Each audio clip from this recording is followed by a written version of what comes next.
Hi, it's Olivia from Wilkinson Cameras, and today I'm vlogging on the new Sigma 10-80mm F2.8 DC DN lens in Canon RF mount. I have it on the Canon EOS R50, and yeah, I'm going to be vlogging with it all day, so come along and subscribe and like this video if you enjoy it. So we're at 10mm in a little shop, and you can see how much I can get around me.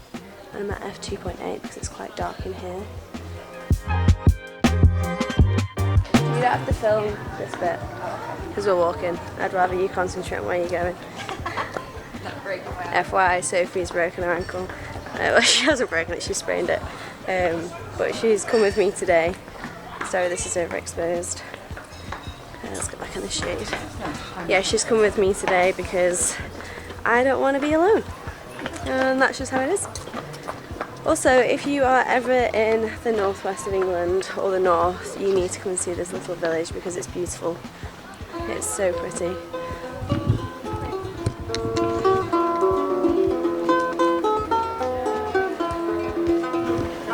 So that I would challenge you to a battle of wits, but I see you're unarmed. Actually, I'm armed with the Sigma 10-80mm. It's really bright today. The only thing I probably should have brought with me today, which I didn't think about, was an ND filter. Because currently I'm on f/16 and today would have been a really nice day to use the f2.8 aperture. But usually when we're filming it's raining and it's miserable, so oh well. So we've just been into the cathedral church and I've tested the low light capabilities and I'm incredibly impressed. From the back of the LCD screen there doesn't seem to be a lot of noise. Obviously I will do some pixel peeping when I get back to the office, but overall incredibly impressed. And if you compare it to the Canon 10-18, that one's I think f4 point something or other, whereas on the Sigma you get an f2.8. So in those situations where you are in a beautiful cathedral or a church, that f2.8 is crucial. So that is a positive for the Sigma lens. A good test for this lens is walking with it and vlogging, because this lens doesn't have IS or OIS built into it, and the R50 in fact doesn't have IS either. So I've got them both together. I'm going to put digital IS on and see if that makes a difference. But so far we have standard IS on. I'm going to put enhanced on and see if that makes a difference, and then I'm going to turn it off and see if it's manageable. So I've got the IS off. Obviously I mentioned before that the 10-18, the Sigma, doesn't have OIS, so this is with it off. I'm going to put the digital IS on and then the enhanced version of that, so I'll pop that on now. Now I have digital IS on, so as you can see it's stabilised it a little bit better. Obviously I can only see the LCD screen, but as it looks so far it looks pretty stable. I'm going to pop the enhanced digital IS on and see how that works. This is the enhanced digital IS. Sometimes with digital IS it does tend to warp at the sides, so from the LCD screen it doesn't look like it's doing so, but I always find when I get it into post-production sometimes you do see that warping on the sides. So if you are around any vertical lines or trees you might tend to find it a little bit more, and it can be quite distracting. But I will do a voiceover or pop some text on the screen to see what the verdict is when I get it back into the office.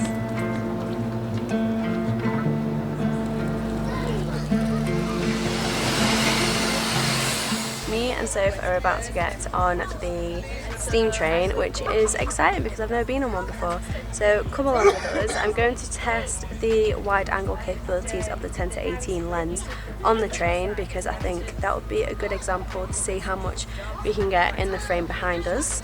So far I'm loving this lens. Well, loving, it's a wide angle lens and sometimes I do actually struggle with wide angle lens, but for the purpose of vlogging I think it's perfect. Especially with the f2.8 you do get that what's the word?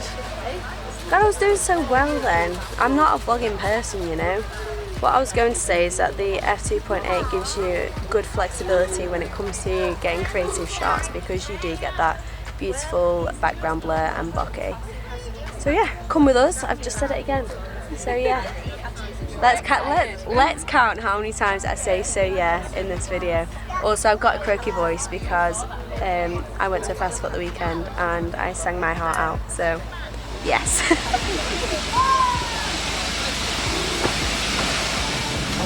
So as you can see, we're on the steam train. I'm shooting with the R50, the Canon EOS R50 creator kit, which has got the shotgun mic, the handle, the Canon handle, and it's got a few other lenses in the pack. But it is the perfect vlogging kit if this is something that you do. I'm just going to turn down, close up the exposure because it's a bit bright. But yeah, it's the first time on the steam train, and it's a 10/10 experience. Really enjoying it. But I'm at 10mm at the moment, so as you can see, I've got quite a lot in the frame. Even at, let's figure this out. Even at 18mm, you can still get quite a lot in the frame. So the wide angle capabilities are mint. But yeah. It's deer! Oh, they go. Got that pretty wrong. They're goats! We're in the, what's it called? Vintage Carriages Trust. So if you are in Ingro West, or you fancy getting the steam train from Haworth or Keighley to Ingro West, then do check out this little museum because it is really cute.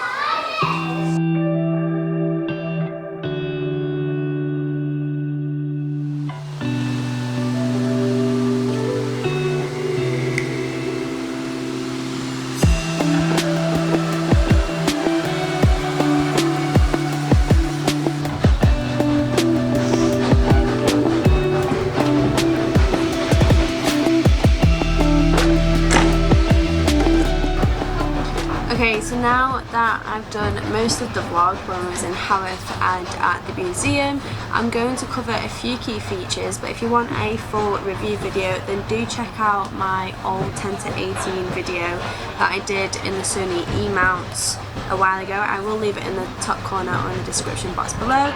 But some key features that I'll cover is that the fact one is this is for Canon RF mounts, which if you're not already aware, Canon have finally released their RFS mount to third-party lens manufacturers like Sigma and Tamron. It's a super fast aperture, so f2.8. So the f2.8 is going to give you that lovely bokeh effect, so it could taking pictures of any flowers or doing any portraits, which might be quite difficult on a 10-18.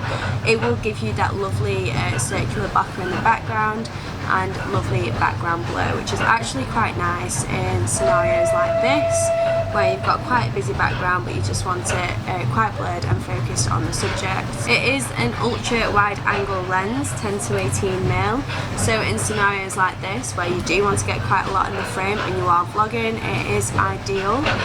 Another good feature is the fact that it's super compact and lightweight, which is perfect for those who vlog like I have done today. I have been vlogging on it all day with my arm out on the Canon grip, and it's been more than perfect. My arm's not been hurting, people haven't looked at me funny. It's super discreet, the whole kit with the R50 and the shotgun mic and the actual handle. It's all been super discreet and pretty low-key. So the Sigma 10-18mm f2.8 is slightly longer and heavier than the Canon 10-18mm, but the Canon 10-18 is f4.5 to 5.6. So in terms of aperture, the Sigma has better aperture, f2.8, so you do get that low light capability and more flexible depth of field and bokeh. In my personal opinion, the Sigma lens is already quite compact and lightweight, so that wouldn't sway me more towards the Canon.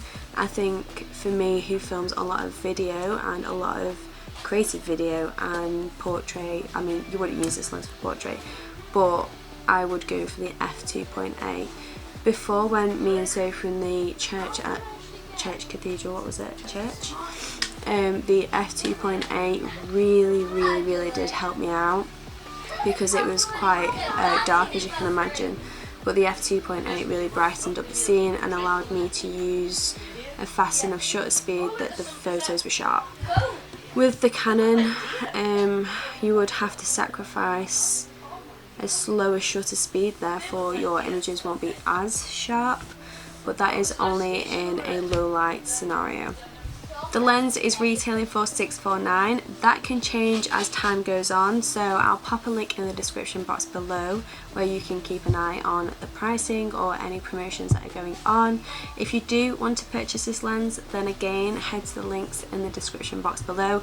We are Wilkinson Cameras, who sell cameras and lenses and all of that. We are based in the northwest of England but have many stores in the north. So please do check out our online website or head into your local Wilkinson Cameras store.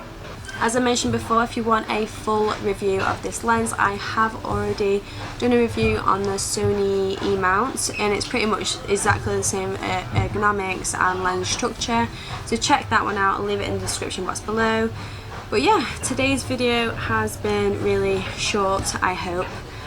Simple, and if you enjoyed this video, then please do leave any feedback or let us know in the comment section below so we know to continue doing so. Please also subscribe and like, because that helps us out a bunch. But yeah, we'll see you in the next video.